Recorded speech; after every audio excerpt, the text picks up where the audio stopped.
수천 년 전 한 남자가 신의 명령을 받았습니다. 곧 엄청난 홍수가 온다. 거대한 배를 만들어서 모든 동물을 암수 한 쌍씩 태워라. 그래야 세상이 다시 시작될 수 있다. 노아의 방주 이야기죠. 그런데 놀라운 게 있어요. 터키의 아라랏 산에서 방주로 추정되는 거대한 나무 구조물이 발견됐다는 보고가 계속 나오고 있거든요. 정말 노아가 배를 만들었던 걸까요? 그리고 만약 그게 사실이라면 그 배에 정말로 모든 동물을 태울 수 있었을까요? 오늘은 이 오래된 이야기를 과학으로 파헤쳐 보겠습니다.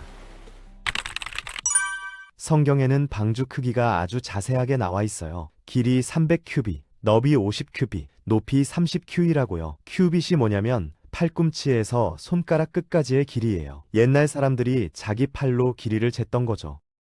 문제는 사람마다 팔 길이가 다르잖아요. 그래서 나라마다 큐빗의 길이가 달랐어요. 짧게는 45cm, 길게는 52cm까지요. 똑같이 큐빗이라고 불렀는데 실제 길이는 7cm나 차이가 났던 거예요. 그래도 이 숫자를 바탕으로 진짜 방주를 만든 사람들이 있습니다. 네덜란드에서는 2012년에 방주를 똑같이 만들어서 사람들에게 공개했고요. 미국 켄터키주에도 비슷한 방주가 있어요. 재밌는 건 둘 다 성경을 보고 만들었는데 크기가 다르다는 거예요. 네덜란드 방주는 길이 135m, 미국 방주는 155m거든요. 큐빗을 어떻게 계산하느냐에 따라 배 크기가 완전히 달라진 거죠. 참고로 타이타닉호가 269m였으니까 노아의 방주도 꽤 큰 배였다는 걸 알 수 있어요. 자, 이제 진짜 중요한 질문이에요. 이 나무배가 물에 뜰 수 있을까요? 영국의 레스터 대학교에서 이걸 연구했어요. 결과는 뜬다였습니다.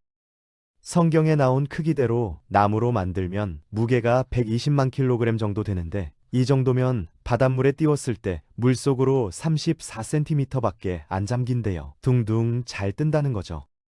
근데 여기서 문제가 생겨요. 동네 연못에서 둥둥 떠다니는 거랑 진짜 바다에서 파도를 버티는 건 완전히 다른 이야기거든요. 작은 배는 파도가 치면 그냥 같이 올라갔다 내려갔다 해요. 출렁출렁 따라가면 되니까 별로 안 힘들죠. 그런데 노아의 방주처럼 엄청 긴 배는 달라요. 배가 너무 길면 앞쪽은 파도 위에 있고 뒤쪽은 파도 아래에 있는 상황이 생겨요. 그러면 배 가운데가 위아래로 꺾이면서 엄청난 힘을 받아요. 이게 계속 반복되면 결국 배가 두 동강 날 수 있어요.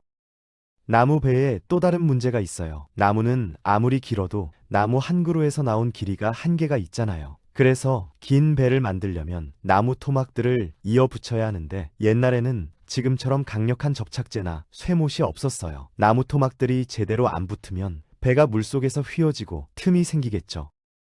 역사상 가장 큰 나무배인 와이오밍호가 이걸 증명해요. 이 배는 노아의 방주보다 훨씬 작았는데도 바다에서 이리저리 휘어지면서 틈이 벌어졌고 거기로 물이 들어와서 결국 1924년에 가라앉았어요. 그럼 만약에 바다가 아주 잔잔했다고 해볼게요. 영화에 나오는 것처럼 무서운 폭풍우가 아니라 그냥 물이 천천히 차올라서 배를 살짝 들어올리고 조용히 떠다녔다고 치는 거예요. 이러면 배가 부서질 걱정은 없겠죠. 이제 남은 문제는 동물을 얼마나 태울 수 있느냐예요. 레스터 대학교 연구에 따르면 노아의 방주에는 5,050만 킬로그램까지 실을 수 있어요. 이게 얼마나 되는지 양으로 계산해 볼게요. 양 한 마리가 약 23kg이니까 무게만 따지면 215만 마빈의 양을 실을 수 있어요. 엄청 많죠. 그런데 동물은 짐이 아니잖아요. 살아있으니까 숨쉬고 움직일 공간이 필요해요. 양 한 마리가 편하게 지내려면 1.2제곱미터 정도가 필요한데 이렇게 계산하면 방주에 들어갈 수 있는 양은 38,000마리 정도로 확 줄어요. 빽빽하게 쑤셔 넣어도 15만 마리가 한계고요. 성경에서는 동물을 얼마나 태우라고 했을까요? 깨끗한 동물은 암수 7쌍씩, 그렇지 않은 동물은 암수 1쌍씩 태우라고 했어요. 여기서 중요한 게 있는데요. 성경은 동물의 종류라고만 했지 정확히 뭘 말하는지 안 알려줬어요. 예를 들어볼게요. 객과 동물에는 늑대, 여우, 자칼, 우리가 키우는 강아지까지 다 들어가요. 성경 말대로면 이걸 다 따로 태워야 할까요? 아니면 그냥 객과에서 한 쌍만 태우면 될까요? 성경학자들은 2,000마리에서 5만 마리 정도면 됐을 거라고 해요. 그 정도면 방주에 충분히 들어가요. 그런데 말이에요. 우리가 정말로 지금 대홍수를 대비해야 한다면 어떨까요? 기후변화로 빙하가 녹고 바다가 높아지고 있잖아요. 만약 노아처럼 방주를 만들어서 모든 동물을 구해야 한다면 가능할까요? 지구에 사는 동물 종류가 몇 개인지 아세요? 과학자들이 추정하기로는 약 870만 종이에요.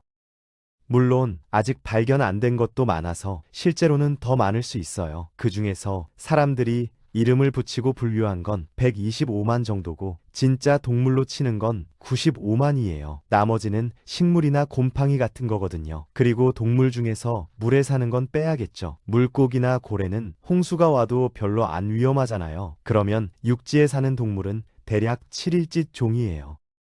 여기서 또 문제가 있어요. 암수 한 쌍만 태우면 진짜 그 동물이 살아남을 수 있을까요? 생물학에서는 최소 몇 마리가 있어야 그 종이 안전한지 연구해요. 너무 적으면 새끼들이 다 친척이라서 건강 문제가 생기거든요. 과학자들은 대략 500마리 정도는 있어야 안전하다고 해요. 그러면 70일에 각각 500마리씩이니까 방주에 태워야 할 동물 수는 3억 5천만 마리가 넘어요.